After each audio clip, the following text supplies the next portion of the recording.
कमल का फूल सिर्फ देखने में ही खूबसूरत नहीं होता, बल्कि कई सारे गुणों से भी भरपूर होता है। कमल की जड़ में सेहत के लिए ज़रूरी fibre, iron, potassium, vitamin C, protein जैसे न्यूट्रिशन मौजूद होते हैं।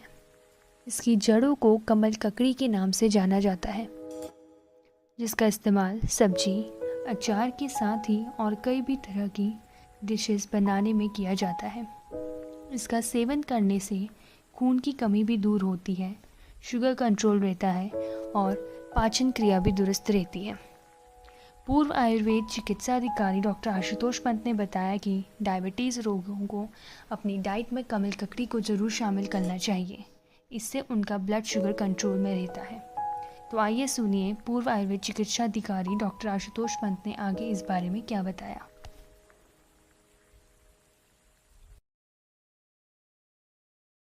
कमल को संस्कृत में पद्म, उत्पल, जलज कई नामों से जाना जाता है। औषधि प्रयोग में ज़्यादातर लाल रंग के फूल को लिया जाता है। वैसे नीलोत्पल यानी नीला कमल जो होता है, उसकी जो फूल की पंखुड़ियाँ होती हैं, पंखुड़ियाँ क्या बल्कि उसकी जो केसर कहते हैं, पुंकेसर, उनका उपयोग कई औषधियों में किया जाता है। जैसे एक शंखक शिरोरोग होता है, सिर का एक दर्द होता है, बहुत तीव्र होने वाला दर्द, तो आयुर्वेद में उसे शंखक बोलते हैं। उसमें शतावरी, काला तिल, धूप, पुनर्नवा और कमल के केसर को पीस करके लेप किया जाए तो बहुत लाभ मिलता है।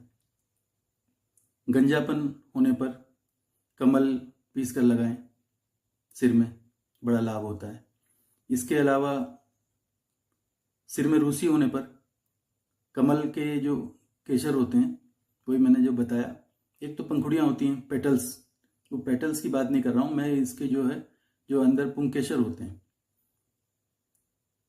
पतले पतले धागे जैसे, उनकी बात कर रहा हूँ। वो पुंकेसर को जो है 2 ग्राम आंवले में पीसकर मुलेठी के साथ मिला करके सिर में लगाने से जो रूसी होती है, डैंड्रफ, वो ठीक हो जाती है। इसी तरह मैंने बताया गंजापन होने पर कमल, बहेड़ा, अश्वगंधा, तिल ये पीस करके अगर लगाए जाएं तो गंजापन दूर होता है। कमल की जड़ चबाने से जो डेंटल कैरीज होती है, आम भाषा में तो उसे दांतों का कीड़ा बोलते हैं, लेकिन दांतों का कीड़ा नहीं होता वास्तव में, वो दंत क्षय होता है, डेंटल कैरीज, उसमें आराम मिलता है। कमल के बीज के चूर्ण को शहद के साथ देने से खांसी में आराम मिलता है। जिसको ब्लीडिंग पाइल्स किसी को हो रही हो तो उसमें कमल के केसर, वही पुंकेसर, इसको मक्खन के साथ मिला करके और शक्कर के साथ मिला के दिया जाए तो उसमें ब्लीडिंग पाइल्स में लाभ होता है। एक बीमारी होती है गुदभ्रंश यानी प्रोलैप्स ऑफ रेक्टम, इसमें गुदा जो है वो बाहर निकल जाती है, उसमें कंट्रोल नहीं रहता उसका, तो उसमें कमल के पत्ते का चूर्ण शक्कर के साथ दिया जाए तो बहुत लाभ करता है। एक कमल नाल होती है, कमल नाल, उसको कमल ककड़ी भी बोलते हैं। कमल की जो जड़ होती है, कमल की जड़ वैसे तो औषधि रूप में भी अगर देखा जाए तो 2 ग्राम कमल की जड़ का पाउडर लाल चंदन और शक्कर के साथ दी जाए तो रक्त पित्त जो आयुर्वेद में बोलते हैं, जिसे कि एपिस्टेक्सिस एलोपैथिक के अनुसार बोलते हैं, यानी कि नाक से या और दूसरे जगह से खून निकलना, उसमें आराम मिलता है।